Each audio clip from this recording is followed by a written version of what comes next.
2 সেঞ্চুরির BPL match মাঠেই শেষদায় লুটে পড়লেন তাওহিদ হৃদয়। রংপুর রাইডার্সকে জিতিয়ে ম্যাচ সেরার লাখ টাকা পুরস্কার নেওয়ার পরে উপস্থাপক আজহার আলী খানের প্রশ্নে কি বললেন তাওহিদ হৃদয়। প্রিয় দর্শক, বিপিএল এ গ্রুপ পর্বে নিজেদের শেষ ম্যাচে নোয়াখালী এক্সপ্রেসের বিপক্ষে খেলতে নামে রংপুর রাইডার্স। প্লে অফে আগেই চূড়ান্ত করে ফেলেছে রংপুর রাইডার্স। নিয়ম রক্ষার্থের ম্যাচে মাঠে নেমে আজ নোয়াখালী এক্সপ্রেস আগে ব্যাটিং আসে।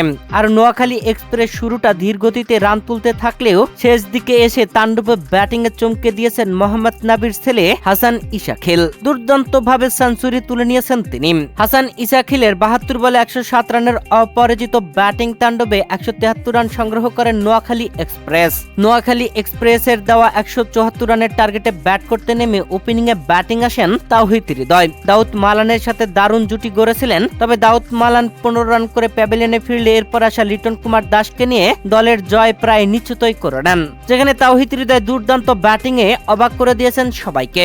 আজ তুলে নিয়েছেন সেঞ্চুরি, আর সেঞ্চুরি করার পরেই সৃষ্টিকর্তার স্মরণে কৃতজ্ঞতা প্রকাশে মাঠেই শেষ দায় লুটে পড়েন তাওহিদ হৃদয়। তবে 109 রান করতে আউট হয়ে যান। এরপরে লিটন কুমার দাস খুজদিল শাহকে দলের জয় নিশ্চিত করে মাঠ ছাড়েন। তাওহিদ হৃদয়ের এমন দারুণ ব্যাটিং এ 19 ওভার 4 বল খেলে রংপুর রাইডার্স 8 উইকেটের অসাধারণ জয় তুলে নিয়েছে।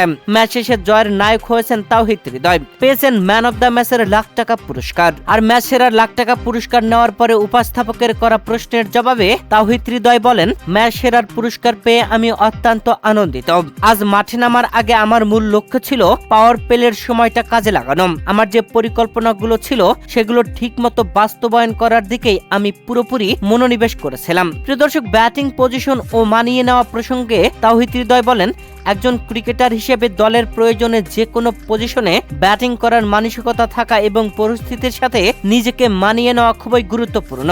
আমি সবসময় সেই চেষ্টা করে আছি। ওপেনিং এ ব্যাটিং করা নিয়ে তাওহিদ হৃদয় বলেন, দলের প্রয়োজনে নমনীয় হওয়া জরুরি হলেও আমি সত্যি বলতে ওপেনিং ব্যাটিং করাটা বেশ উপভোগ করছি। ইনিংসের শুরুতে ব্যাট করার সময় আমি অনেক বেশি স্বাচ্ছন্দ্য বোধ করি এবং আত্মবিশ্বাস পাই।